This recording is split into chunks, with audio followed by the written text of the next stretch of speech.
एक free price action course. यह एक डिटेल्ड कोर्स होगा जो बेसिक से लेकर एडवांस तक सब कुछ कवर करेगा और यह पूरी तरह से हमारे यूट्यूब चैनल पर अवेलेबल होगा। आज के समय में एक ऐसी सीरीज मिलना जिसमें बेसिक से एडवांस तक प्राइस एक्शन ट्रेडिंग एक जगह पर सिखाई जाए काफ़ी रेयर है। और जो सिंपल लैंग्वेज मैं यूज़ करता हूँ, जो आप सबको पसंद है, उसी तरह से यह कोर्स भी रहेगा। यह कोर्स टोटल 30 वीडियोस का होगा और इन सबको एक सीरियलाइज्ड प्लेलिस्ट के रूप में आपको दिया जाएगा ताकि आप स्टेप बाय स्टेप आसानी से सीख सकें। और सबसे बड़ी बात, इस कोर्स का कोई फीस नहीं है। बिल्कुल फ्री में यह पूरा कोर्स मैं आपको सिखाने वाला हूं। लेकिन यह फ्री नॉलेज आप तक पहुंचाने के लिए मुझे आपसे सिर्फ एक रिक्वेस्ट है। चैनल को सब्सक्राइब करें, इस वीडियो को लाइक करें और अपने दोस्तों के साथ शेयर करें। तो चलिए अब बिना देरी के शुरू करते हैं और पहला एपिसोड देखते हैं। कोर्स के पहले एपिसोड में हम लोग जानेंगे प्राइस एक्शन के बेसिक्स के बारे में, जिसमें सबसे पहले टॉपिक प्राइस एक्शन ट्रेडिंग क्या होता है, प्रोफेशनल ट्रेडर क्यों इसे फॉलो करते हैं, प्राइस एक्शन ट्रेडिंग में कौन कौन से इंपॉर्टेंट कॉन्सेप्ट्स होते हैं। जब हम इन तीनों टॉपिक को कवर कर लेंगे तो हमारे लिए ये डिसीजन लेना आसान होगा कि हमारे लिए प्राइस एक्शन कितना इंपॉर्टेंट है और हमें price action trading strategy follow करना चाहिए या फिर नहीं। सबसे पहले टॉपिक के बारे में समझते हैं। प्राइस एक्शन का मीनिंग क्या होता है। देखो, प्राइस का मतलब तो आप सब जानते हैं। प्राइस का मतलब दाम होता है, मूल्य होता है, और एक्शन का मतलब होता है मूवमेंट, यानी कि प्राइस के उतार चढ़ाव को हम प्राइस एक्शन कहते हैं। प्राइस एक्शन स्ट्रेटजी के पीछे एक फंडामेंटल बिलीफ है कि प्राइस नेवर लाइज, प्राइस कभी भी झूठ नहीं बोलता है। इसीलिए चार्ट्स पर कोई भी इंडिकेटर का इस्तेमाल प्राइस एक्शन ट्रेडर्स नहीं करते हैं। वे सिर्फ प्राइस की मूवमेंट को एनालाइज करके अपनी ट्रेडिंग डिसीजंस बनाते हैं कि कब उसे ट्रेड में एंट्री करना है और कब एग्जिट करना है। टेक्निकल एनालिसिस करने का दो तरीका से ट्रेडिंग होता है। पहला, इंडिकेटर बेस्ड ट्रेडिंग करना, और दूसरा, प्राइस एक्शन बेस्ड ट्रेडिंग करना। प्राइस एक्शन बेस्ड ट्रेडिंग की एक्यूरेसी सबसे अच्छी होती है। इनके बहुत सारे फैक्टर हो सकते हैं जो कि हम बाद में बात करेंगे। आप लोगों ने कहीं ना कहीं जरूर सुना होगा, एक बहुत फेमस लाइन है, भाव भगवान 6, जिसका मतलब होता है कि प्राइस इज सुप्रीम। अगर आप पहले इंडिकेटर बेस्ड ट्रेडिंग करते थे तो आपको पता होता था कि यहां पर बाय सिग्नल जनरेट हुआ है और यहां पर सेल सिग्नल जनरेट हुआ है, तो आपको एंट्री एग्जिट स्क्रीन पर दिखता था। लेकिन जब आप नेकेड चार्ट्स देखेंगे तो आपको शुरू शुरू में कुछ समझ नहीं आएगा, लेकिन चिंता करने की कोई बात नहीं है। थोड़े से समय बीतने के बाद जब आप 5 वीडियो इस सीरीज के देख लेंगे तो आपको समझ में आने लगेगा। Price action traders basically chart patterns या फिर कैंडलस्टिक पैटर्न्स को एनालाइज करके ट्रेड में एंट्री लेते हैं। यह पैटर्न्स अक्सर मार्केट में बहुत बार बनते हैं, जिससे ट्रेडर्स उन चार्ट पैटर्न्स को ढूंढकर उसे ट्रेड करते हैं। मैं एक गांव का लड़का हूं और मैं अपनी एक कहानी सुनाता हूं। जब मेरा घर बन रहा था तो मैं एक चीज नोटिस किया। सीमेंट का रेट हमेशा अलग अलग सीजन में जब हम दुकान जाते थे तो कभी ऊपर रहता था, कभी नीचे रहता था। तो हमें पता चला कि सीमेंट का भाव समर सीजन में, जब गर्मी रहती है, उस समय 400 रुपए पर पैकेट होता है। लेकिन वही चीज जब आप रेनी सीजन में खरीदने जाएंगे तो आपको यह पैकेट 350 रुपए का पड़ेगा। इसका मतलब यहां पर एक पैटर्न है। अगर इस पैटर्न को समझकर हम रेनी सीजन में ही सीमेंट को खरीद कर रख लें और फिर नेक्स्ट सीजन जब बारिश खत्म होगी तब हम कंस्ट्रक्शन में इसे इस्तेमाल करें तो हमें 50 रुपए पर पैकेट का फायदा होगा। ये एक ऐसा पैटर्न है जिसे मेरे पिताजी ने समझा और इसका फायदा उठाया।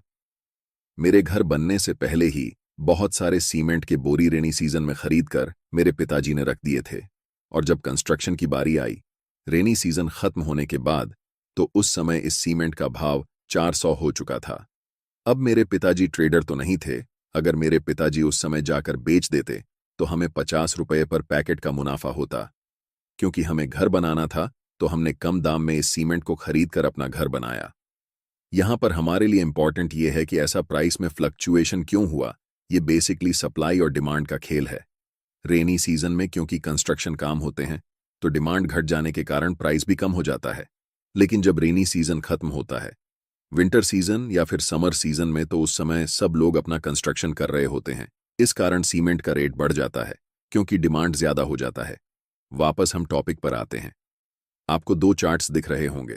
पहले चार्ट है एक इंडिकेटर बेस्ड ट्रेड का, जो कि इंडिकेटर को देखकर ट्रेड में एंट्री लेते हैं, और दूसरे चार्ट है एक प्राइस एक्शन ट्रेड का, जो कि सिर्फ और सिर्फ कैंडलस्टिक पैटर्न को यूज करता है और उसी में प्राइस के बिहेवियर को एनालाइज करके ट्रेड में एंट्री और एग्जिट डिसीजन बनाते हैं।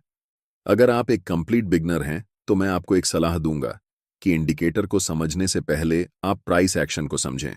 और इस वीडियो को देखने के बाद आपसे एक रिक्वेस्ट रहेगा कि आप कम से कम दिन में आधा घंटा से 1 घंटा चार्ट्स पर दें, ताकि आप चार्ट्स के साथ फैमिलियर हो पाए। हाँ, धीरे धीरे समझ आएगा, बट इतना कंफर्म है कि आप धीरे धीरे करके कॉन्फिडेंस गेन करेंगे और ये आपके ट्रेडिंग जर्नी में बहुत मदद करेगा। अब आपको लग रहा होगा कि क्या हमें इंडिकेटर बिल्कुल ही यूज नहीं करना है? तो ऐसा नहीं है।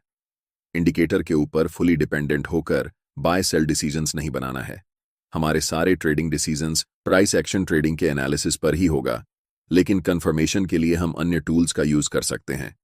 जैसे आपका जो भी फेवरेट इंडिकेटर है, आप जिसे समझते हैं अच्छे से, उसे आप यूज कर सकते हैं। चाहे तो आप मूविंग एवरेज को यूज करें, सुपर ट्रेड को यूज करें, कुछ भी यूज कर सकते हैं। मार्केट में बहुत सारे इंडिकेटर्स हैं, जैसे MACD, ADX, ऑस्किलेटर। मैं कंफर्मेशन के लिए 9 EMI को यूज करता हूं।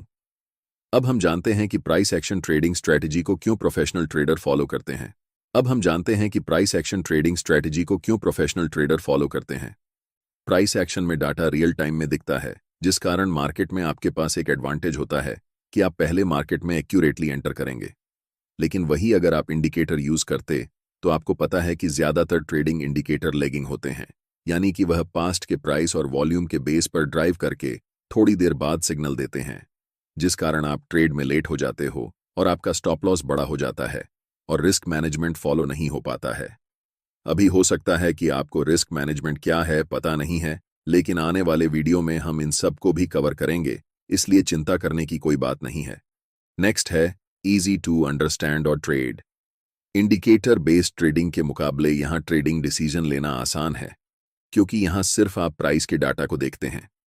लेकिन जब आप इंडिकेटर बेस्ड ट्रेडिंग करेंगे, तो वहां अलग अलग बहुत सारे इंडिकेटर को एनालाइज करेंगे, जिस कारण ट्रेडिंग डिसीजन लेना डिफिकल्ट होता है। और जब आप सपोर्ट और रेजिस्टेंस को ड्रॉ करना सीख जाएंगे, तो आपके लिए बहुत ज्यादा आसान हो जाएगा।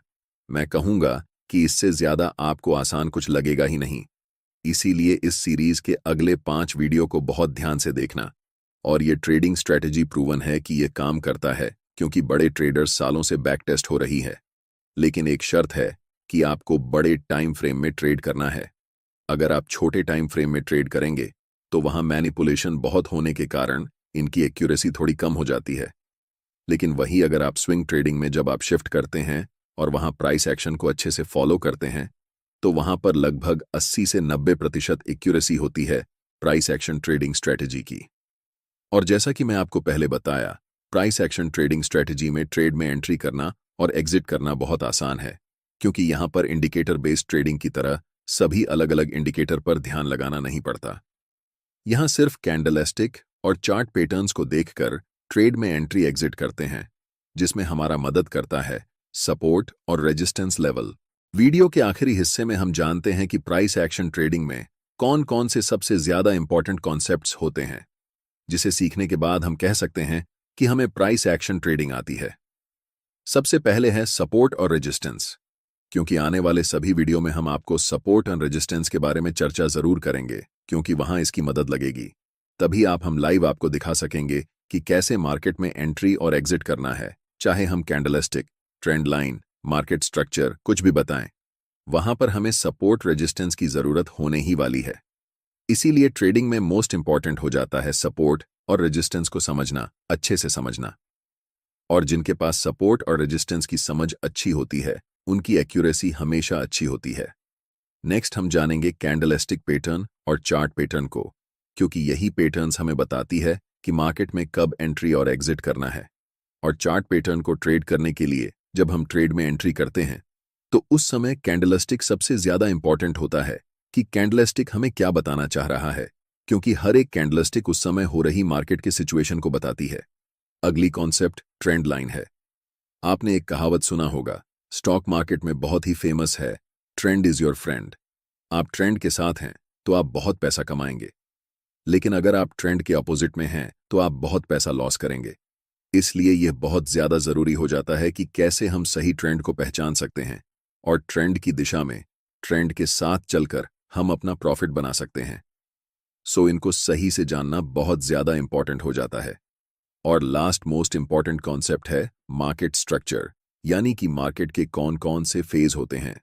जिस तरह हमारे जीवन का भी एक फेज होता है, बचपन, जवानी और बुढ़ापा, इस तरह मार्केट का भी एक फेज होता है, जैसे up trend, sideways, down trend. इन सभी फेज को हम डिटेल में डिस्कस करेंगे आने वाले वीडियो में। और आज के वीडियो में इतना ही।